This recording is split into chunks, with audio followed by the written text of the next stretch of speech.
अस्सलामुअलैकुम, बोनीस में कहते हैं आपको खुशामदीद। मैं हूं आपके साथ रमशा साजर। मैं हूं सहर फातिमा और मैं हूं जवाद कमाल। हेडलाइंस आप जान चुके हैं, बुलेटिन का आगाज करते हैं। सरमायाकार हमारे सर का ताज है, हर मुमकिन सहूलियात फराहम करेंगे। कर्जों की वजह से मईशत पर बोझ पड़ा, हमें इस चुंगल से निकलना है। वज़ीर आज़म शहबाज शरीफ के FBR के दौरे के मौके पर गुफ्तगू। कहा, कर्जों से निजात के लिए अहदाफ पर तेज़ी से पेशरफ्त यकीनी बनानी है। FBR में माजी में ट्रैक एंड ट्रेस निज़ाम का मौसर इस्तेमाल नहीं किया गया। टैक्स महसूलात में गुज़िश्ता साल के मुकाबले में 27% इजाफा काबिल सताइश है। कि पिछले साल के मुकाबले में हमारी जो रेवेन्यू रिसीट्स में तकरीबन 27% इजाफा हुआ है, तो ये यकीनन बहुत काबिल सताइश परफॉर्मेंस है, इसमें कोई दो राय नहीं। There is no point in crying over spilt milk. What has happened in the past has happened. But one thing is very important, and that is we must reflect, learn our lessons from the past, and move forward with a sense of tremendous responsibility that we have to deliver and deliver fast. तो मैं समझता हूँ कि आज हम यहाँ पर जमा हैं तकरीरें करने के नहीं, बल्कि आपको जो अच्छा काम आपने एक साल में किया है उसकी आपको सताइश पेश करने के लिए, आपकी दिलजोई के लिए, इनकरेज करने के लिए कि जो अच्छे काम हुए हैं उसको हमें उसकी दिलखोर दाद देनी चाहिए। अब आपको बताएं कि आइंदा माली साल के लिए हुकूमत और मुतालिका इदारों के दरमियान 11.2% टैक्स टू GDP हदफ पर इत्तेफाक हो चुका है। ज़राए FBR के मुताबिक GDP का तखमीना लगाकर FBR का नया हदफ मुकर्रर किया जाएगा। रवा माली साल टैक्स टू GDP तनासुब 10.8% तक पहुँच चुका है, जिसमें आइंदा साल से बतदरीज इजाफा किया जाएगा। IMF के साथ वर्चुअल मुज़ाकरात जारी हैं। बजट तजावीज़ की हतमी मंजूरी के बाद कर्ज प्रोग्राम की दूसरी किस्त जारी होने का भी इम्कान है, जबकि रवा माली साल के लिए 12 ट्रिलियन रुपए का नजरसानी शुदा हदफ मुकर्रर किया गया है। ताहम इसमें शॉर्टफॉल का खदशा बरकरार है। अफगानिस्तान में छोड़ा गया अमरीकी असलहा जंगजू ग्रोहों को बेचा गया। BBC की रिपोर्ट ने भी पाकिस्तान के मौक़िफ़ की तस्दीक कर दी है। रिपोर्ट में कहा गया है कि तालिबान को मिलने वाले 10 लाख हथियारों में से निस्फ का कुछ अता पता नहीं। ये हथियार अलकायदा समेत दहशत गर्द ग्रोहों के हाथों बेचे गए, स्मगल किए गए या गायब कर दिए गए। अफगान फौज ने हथियार डाले तो 10 लाख हथियार तालिबान के हाथ लगे और इन 10 लाख में से 5 लाख हथियार दहशतगर्दों को बेचे गए, स्मगल किए गए या लापता हो गए। BBC ने अपनी रिपोर्ट में पाकिस्तान के मौक़िफ़ की तस्दीक कर दी। रिपोर्ट के मुताबिक अक़वाम मुत्तहिदा को यकीन है कि बहुत से अमरीकी हथियार अलकायदा से मुंसलिक गिरोहों के हाथों में गए। इन हथियारों में M4 और M16 राइफल्स शामिल हैं। तालिबान ने तस्लीम किया कि मिलने वाले 10 लाख हथियारों के निस्फ का कुछ पता नहीं। ये हथियार ब्लैक मार्केट में खरीदे बेचे गए। BBC के मुताबिक सलामती कौंसिल कमेटी के बंद दरवाजों के पीछे तालिबान तस्लीम कर चुके हैं कि छोड़े गए हथियारों के निस्फ का कोई हिसाब मौजूद नहीं। पाकिस्तान में गैर कानूनी मुकीम अफगान बाशिंदों की वतन वापसी जारी है। आज अफगान सिटीजन कार्ड के हामिल 1349 अफराद को वतन वापस भेजा गया, जबकि 1516 गैर कानूनी अफगान बाशिंदे भी वापस भेजे गए। दूसरे मरहले में 24,236 अफगान सिटीजन कार्ड होल्डर्स, जबकि 17,722 गैर कानूनी तारकीन वतन को अफगानिस्तान भिजवाया जा चुका है। रजाकाराना तौर पर 16,320 अफगान सिटीजन कार्ड होल्डर्स तोखम सरहद से अफगानिस्तान वापस गए। सिक्योरिटी फोर्सेस और कानून नाफिज करने वाले इदारों की खवारिज की मौजूदगी की इतला पर जिला स्वात में इंटेलिजेंस बेस्ड कार्रवाई सामने आई है। ऑपरेशन में 4 खवारिज मारे गए हैं। ISPR के मुताबिक हलाक खवारिज के कब्जे से असलहा और गोला बारूद भी बरामद कर लिया गया है। हलाक खवारिज इलाके में दहशतगर्दी की मुतादिद कार्रवाइयों में मुलविस थे। पाकिस्तान के खिलाफ बयानबाजी के बजाय भारत दहशत गर्दी की सरपरस्ती खत्म करे। तर्जुमान दफ्तर खारजा का भारतीय वज़ीर खारजा को मुंह तोड़ जवाब।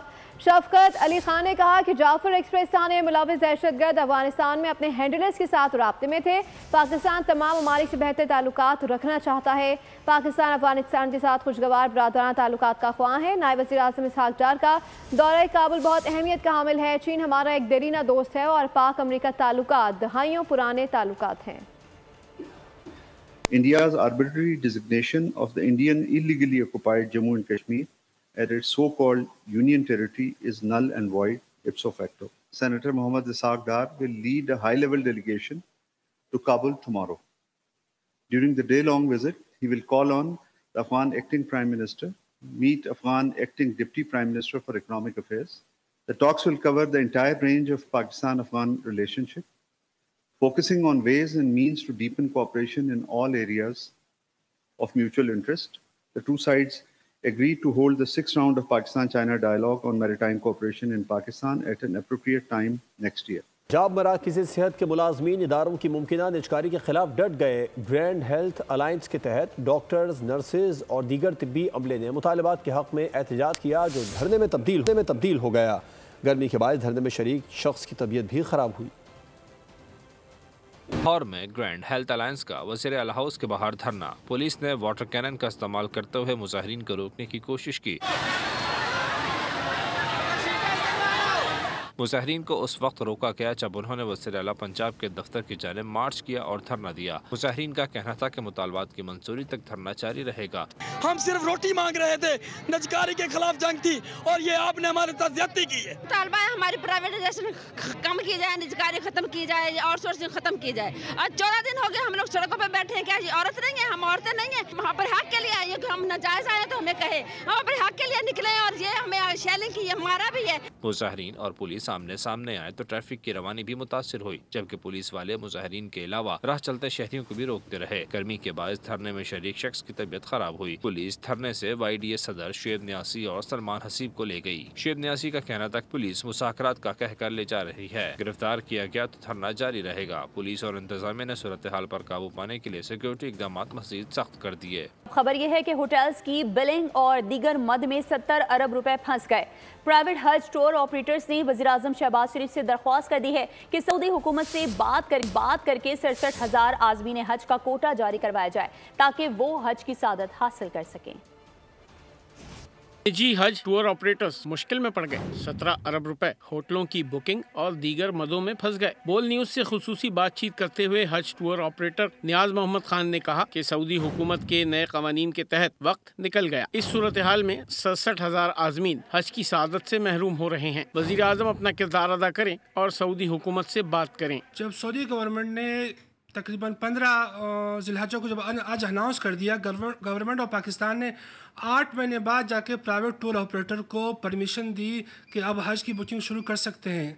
90,000 में सिर्फ 23,650 को अलाउ किया गया है। 67 ये इसको रह जाएंगे। गवर्नमेंट से, सऊदी गवर्नमेंट से अर्ज़ करें कि हमारे हाजी तैयार हैं, उनके होटल हर चीज़ हो चुकी है, कोटा दिया जाए, इस साल उसका ज़रा नज़रसानी की जाए। उन्होंने कहा कि अगर निजी हज सर्विस को मजीद कोटा न मिला तो प्राइवेट टूर ऑपरेटर्स के तहत 90,000 में से सिर्फ 23,000 आज़मीन हज कर सकेंगे। कफील अहमद, बोल न्यूज़, कराची। कराची में ट्रैफिक कानून की खिलाफ वर्जियों पर क्रैकडाउन जारी है। एक हफ्ते के दौरान 15,000 से जायद मोटरसाइकिल जब्त कर ली गई। ट्रैफिक पुलिस की 9 से 18 अप्रैल तक की पेशरफ्त रिपोर्ट वज़ीर आला को पेश कर दी गई। रिपोर्ट के मुताबिक हेलमेट ना पहने और ट्रैफिक कानून की खिलाफ वर्जी करने पर 15,217 मोटरसाइकिल कब्जे में ली गई हैं, जबकि फैंसी नंबर प्लेट्स और काले शीशों वाली 1,124 गाड़ियों के खिलाफ कार्रवाई की गई। 274 डंपर्स और टैंकर्स फिटनेस और ओवर स्पीडिंग पर जब्त किए गए। वज़ीर आला का कहना था कि नाबालिग ड्राइवर्स को हरगिज़ सड़कों पर ना आने दिया जाए, ट्रैफिक कानून पर सख्ती से अमल दरामद कराया जाए। सियासत ताकतवरों के लिए नहीं, कमज़ोर के लिए होती है। धीरानी प्रोग्राम उनके लिए है जो माली वसाइल की वजह से बेटियों की शादी नहीं कर सकते। लाहौर में वज़ीर आला पंजाब मरियम नवाज़ का तकरीब से खिताब। कहा 2000 के करीब बेटियों की शादी हो चुकी है। वज़ीर आला का काम कुर्सी पर बैठना नहीं, आवाम की खिदमत के लिए उनके बीच में मौजूद रहना है। वो माँ की तरह ज़रूरतमंदों का ख्याल करती है, उनकी केयर करती है। रियासत है वो ताकतवरों के लिए नहीं बल्कि कमज़ोर लोगों के लिए हो। धीरानी प्रोग्राम है जिसके अंदर जो मेरी बहनें, बेटियाँ, उनके ख़ानदान माली इस्तिताअत नहीं रखते कि उनकी फैमिलीज़ के पास, उनके पेरेंट्स के पास वो माली वसाइल नहीं होते, तो वो 2000 के करीब माशाल्लाह वो शादियाँ बखैर व आफ़ियत खुशियों से अंजाम पाई और आज वो बहुत बेहतरीन अज़दवाजी ज़िंदगी गुजार रहे हैं माशाल्लाह। तो मुझे खुशी है कि अब इक़्तिदार का रुख जो है वो बदला है और इक़्तिदार का रुख उन लोगों की तरफ हो गया है जिनका हक़ है कि जो स्टेट है, जो सूबा है, जो हुकूमत है, वो खुद उनके दरवाजे पे चल के आके उनकी मुश्किलात का, उनके मसाइल का हल उनको दे। अल्लाह ताला ने आपको कुर्सी पे प्रोटोकॉल एंजॉय करने के लिए नहीं, पावर एंजॉय करने के लिए नहीं, बल्कि अल्लाह ताला ने आपको हर उस इंसान की मदद के लिए यहाँ पर बिठाया है और वसाइल दिए हैं। इंशाअल्लाह ताला 1 मई को हम लॉन्च करने जा रहे हैं पाकिस्तान की तारीख का पहला राशन कार्ड पंजाब में। पाकिस्तान और मिस्र का सेहत के शोबे में ताउन पर इत्तेफाक हुआ है। वफाकी वज़ीर सेहत मुस्तफ़ा कमाल और मिस्र के सफ़ीर के दरमियान मुलाकात में सेहत के शोबे में ताउन बढ़ाने और हेपेटाइटिस सी के खात्मे के लिए मुश्तरका इक़दाम का इयादा किया गया। तर्जुमान वज़ारत सेहत के मुताबिक मुलाकात में तकनीकी मुआवनत, तरबियत, तिब्बी सयाहत और आगाही मुहिम्मात में ताउन पर बातचीत हुई है। वज़ीर सेहत ने कहा कि हेल्थ डिप्लोमेसी के जरिए पाकिस्तान और मिस्र के दरमियान ताउन से सेहत और फार्मास्यूटिकल शोबे में नई राहें खुलेंगी। मुस्तफ़ा कमाल ने के हेपेटाइटिस सी के खात्मे में कामयाब मॉडल को सराहा और पाकिस्तान में वज़ीर आज़म के प्रोग्राम पर पेशरफ्त से आगाह किया। के मुख्तलिफ हिस्सों में तेज हवा के साथ बारिश की पेशगोई। महकमे मौसमियात के मुताबिक खैबर पख्तूनख्वा, बलाई पंजाब, खित्ता पोठोहार, गिलगित बल्तिस्तान और कश्मीर में आंधी और गरज चमक के साथ तेज बारिश का इम्कान है। बाज़ इलाकों में तेज बारिश और याला बारी भी मुतवक्का है। सांबात, रावलपिंडी, मरी, गलियात, अटक, चकवाल, जहलुम और गिरदनवा में बारिश का इम्कान है। खैबर पख्तूनख्वा में बडग्राम, स्वात, पेशावर, मर्दान, बनू, DI खान समेत मुख्तलिफ अजला में तेज बारिश और याला बारी हो सकती है। बलूचिस्तान के बेशतर इलाकों में मौसम गर्म और खुश्क रहेगा। काबुल में आइंदा 3 रोज़ शदीद सैलाब का खदशा है। PDMA खैबर पख्तूनख्वा ने खबरदार कर दिया है। महकमा मौसमियात के मुताबिक मगरबी हवाओं का ताकतवर सिलसिला आज रात खैबर पख्तूनख्वा के बलाई इलाकों में दाखिल होगा। पहाड़ों पर बारिश के बाद सैलाबी सूरत हाल पैदा हो सकती है। PDMA ने ज़िला इंतज़ामिया, रेस्क्यू 1122 और सिविल डिफेंस को अलर्ट रहने, जबकि हिफाजती इक़दाम यकीनी बनाने और मुतासरा इलाकों में बरवक्त इमदाद फराहम करने की हिदायत कर दी। नशेबी इलाकों के मकीनों और किसानों को भी मोहतात रहने का कहा गया है। कौन है जिम्मेदार, किससे करें फरियाद? कराची में हालात बिगड़ते जा रहे हैं। कहीं डंपर की टक्कर से शहरियों की जानें जा रही हैं तो कहीं डकैती मज़ाहमत पर लोग जिंदगी से हाथ धो बैठते हैं। खुले मैनहोल भी शहरियों के लिए खतरा बने हुए हैं। मजीद तफसीलात जानते हैं मोहम्मद काशान से। काशान, आगाह कीजिएगा। कौन है जिम्मेदार, किससे करे फरियाद? शहर कायद में हर गुजरते दिन के साथ हालात बिगड़ते जा रहे हैं। शहरी डंपर और टैंकर की टक्कर से अपनी जानें गंवा रहे हैं तो कहीं डकैती मुज़ाहिमत पर शहरी कत्ल किए जा रहे हैं। इसी तरह खुले मैनहोल जो है रोजाना हादसा का सबब बन रहे हैं। रवा साल की बात की जाए तो रवा साल ट्रैफिक हादसा में जान बाग होने वालों की तादाद 249 से 249, जबकि जख्मी होने वालों की तादाद 3400 से ज़ायद है, जिनमें हैवी व्हीकल की जद में आगे 75 अफराद जान बाग हुए हैं। शहर में बढ़ते ट्रैफिक हादसा से कराची के शहरी जो है या तो ज़िंदगी भर अपने आज़ा खो बैठते हैं या जहाँ को जाते हैं। ऐसी ही मुतासरा फैमिली से आपको मिलवाते हैं कि 1 महीने पहले एक वाक़या पेश आया था। टैंकर की टक्कर से जो है इनका भतीजा जो है वो वाक़ये में ज़ख्मी हुआ था। हम अपनी फरियादें और ये हम अपनी जो है ना आरज़ू हमारा जो हम अपने आँखों के आंसू ये किसको जाके सुनाएं। अब हम यहाँ से अपनी फैमिली के साथ 10 तारीख वाले दिन 10 दिन पहले गुजरे थे ये गटर के ऊपर। तकरीबन टाइम था, तकरीबन 7 सवा 7 का टाइम था। तब मैं अपनी लेडीज़ के साथ जा रहा था तो इस खड्डे के अंदर गिरा। तो लिहाजा अपनी गवर्नमेंट से यही अपील है कि इन गटरों को लिहाजा बंद करें। हम पहुँचे हैं सिंध हुकूमत के तर्जुमान है मुस्तफ़ा अब्दुल्ला बलोच साहब, क्योंकि सिंध गवर्नमेंट की हुकूमत है। वो मज़ीद बताएंगे कि इसके ऊपर सिंध गवर्नमेंट का क्या प्लान है और सिंध गवर्नमेंट किस तरह काम करेगी। ज़ीरो टॉलरेंस है और सिंध गवर्नमेंट ने इस पर बाकायदा इंस्ट्रक्शंस CM साहब की तरफ से आई हैं कि जो भी स्ट्रीट क्राइम्स हैं या जो भी ऐसे हादसात हो रहे हैं जिनकी वजह से जो सिटीजन्स हैं, जो शहरी हैं कराची के, और उनको जो मुश्किलात पेश आ रही हैं उनमें पूरी कोशिश करेंगे कि वो बिल्कुल 0% तक पहुंच जाएं, क्योंकि हम नहीं चाहते कि कोई भी एक शहरी जो है वो किसी वजह से किसी तकलीफ में पहुंचे। कराची के हालात दिन ब दिन खराब होते जा रहे हैं। शहरियों को अपने जानो माल की हिफाजत के लिए हर वक्त खुद मुताद होना पड़ रहा है। ज़रूरत इस अमर की है मुताल्लिका हुकाम फौरी तौर पर हरकत में आए और इन संगीन मसाइल का हल निकालें। हैदराबाद में पाकिस्तान पीपल्स पार्टी के जलसे आम में कारकुनों की आमद का सिलसिला जारी है। पुरजोश कारकुन गर्मी तेज हवाओं के बावजूद पहुंच रहे हैं। इरफान आराई से इस बारे में तफसीलात जान लेते हैं। इरफान, क्या सूरत हाल है पंडाल की?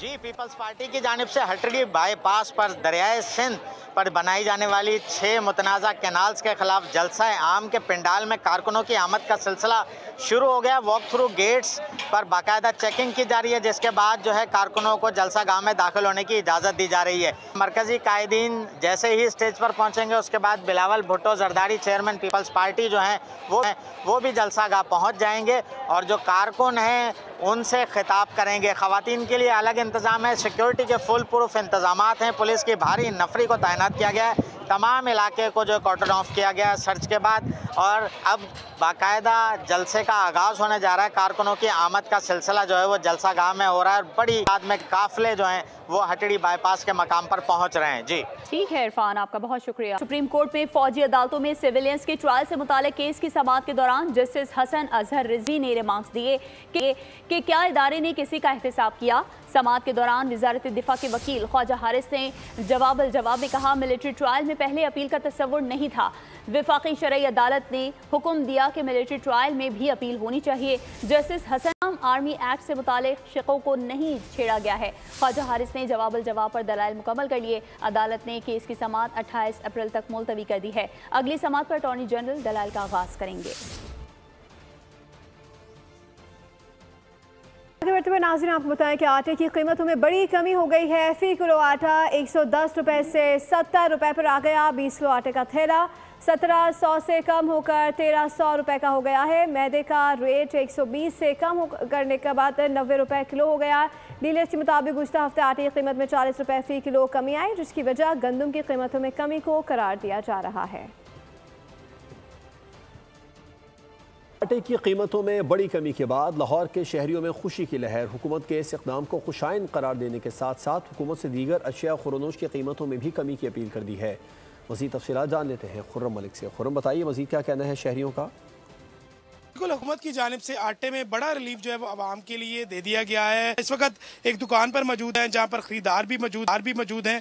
क्या कहना चाहेंगे और किस तरह देखते हैं इस इक़दाम को? ये तो बड़ी खुशी की बात है कि 40 रुपये आटा उन्होंने सस्ता किया है आवाम के लिए। तो बाकी अब ये दुकानदारों को भी चाहिए कि थोड़ा सा अपना जो है ना निज़ाम सही रखा करें बाकी चीज़ों का, और ये तो खुशी की बात है वैसे। अच्छा सर, आप बताइएगा पहले आटा किस तरह किस कीमत में फ़रोख्त किया जा रहा था और अब क्या कीमत मुकर्रर की गई? जी, पहले तो रेट यही था 110 रुपये, अब सस्ता कर दिया 70 रुपये कर दिया, लेकिन यार और मज़ीद चीज़ सस्ती होनी चाहिए ना। लेकिन आवाम की जानिब से हुकूमत से अपील भी की जा रही है कि दीगर जो ज़रूरत ज़िंदगी हैं, एशिया हैं, उनकी कीमतों में भी जो है वो कमी वाक़या की जाए और इस तमाम जो शहरी हैं वो इस फैसले को खुश आइंद करार दे। ठीक है, खेलों की मैदान पर शामिल करते हुए आपको बताएं, पाकिस्तान सुपर लीग सीजन 10 में एक दिन के वक्फे के बाद आज से एक्शन दोबारा शुरू होगा। कराची में किंग्स और ग्लेडिएटर्स का टाकरा होगा। नेशनल स्टेडियम में मैच रात 8 बजे शुरू होगा। कोयटा ग्लेडिएटर्स का 2 मैचेस में 1 फतह के साथ तीसरा नंबर है, जबकि किंग्स ने भी 1 मैच जीता लेकिन वो चौथे नंबर पर मौजूद है। PSL मुकाबलों में कोयटा के खिलाफ कराची का पलड़ा भारी है।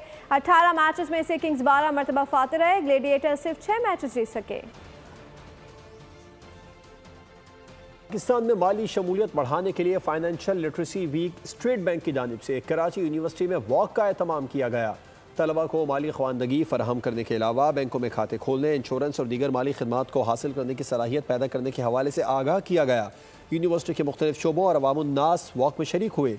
शुरका ने प्ले कार्ड उठा रखे थे जिन पर माली ख्वानदगी के पैगामात दर्ज थे।